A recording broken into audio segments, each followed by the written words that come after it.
Robotics revolution. Japan రోబోటిక్స్లో అగ్రగామిగా కొనసాగుతోంది. మానవుల లాంటి ఆండ్రాయిడ్లు, వివిధ పరిశ్రమలకు రోబోటిక్ అసిస్టెంట్లు మరియు రోబోట్ నడుపుతున్న హోటళ్లు మరియు కేఫ్లలో కూడా పురోగతి ఉంది.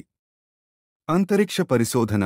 ప్రపంచ అంతరిక్ష పరిశోధన ప్రయత్నాలకు సహకరించే లక్ష్యంతో చంద్రుని అన్వేషణ మిషన్లు మరియు ఉపగ్రహ ప్రయోగాలకు సంబంధించిన ప్రణాళికలతో జపాన్ తన అంతరిక్ష కార్యక్రమాన్ని వేగవంతం చేస్తోంది.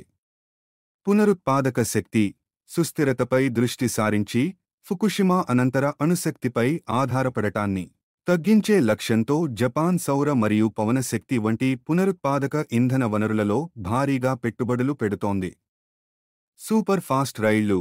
జపాన్ మరింత వేగవంతమైన మరియు మరింత సమర్థవంతమైన బుల్లెట్ రైళ్లను అభివృద్ధి చేస్తోంది. దేశంలో రవాణాలో విప్లవాత్మక మార్పులు తీసుకురావడానికి మరియు ప్రపంచవ్యాప్తంగా ఈ సాంకేతికతను సమర్థవంతంగా ఎగుమతి చేసే లక్ష్యంతో ఉంది. Health care technology.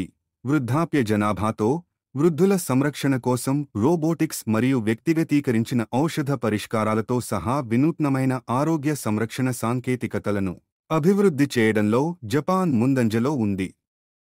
Virtual reality (VR) మరియు ఆగ్మెంటెడ్ రియాలిటీ (AR). జపనీస్ కంపెనీలు వినోదం, విద్య మరియు వివిధ పరిశ్రమల కోసం VR మరియు AR సాంకేతికతలలో పెట్టుబడి పెడుతున్నాయి. లీనమయ్యే అనుభవాలను సృష్టించడం మరియు ఉత్పాదకతను పెంచడం. స్మార్ట్ సిటీలు. జీవన నాణ్యతను మెరుగుపరచడానికి మరియు పర్యావరణ ప్రభావాన్ని తగ్గించడానికి అధునాతన మౌలిక సదుపాయాలు, IoT ఇంటిగ్రేషన్ మరియు సమర్థవంతమైన ప్రజాసేవలతో స్మార్ట్, స్థిరమైన నగరాలను రూపొందించడానికి జపాన్ కృషి చేస్తోంది. Artificial intelligence. సామర్థ్యం మరియు ఉత్పాదకతను పెంచే లక్ష్యంతో జపాన్ ఆర్థిక మరియు తయారీ నుండి ఆరోగ్య సంరక్షణ మరియు రవాణా వరకు వివిధ రంగాలలో AI యొక్క సామర్థ్యాన్ని అన్వేషిస్తోంది.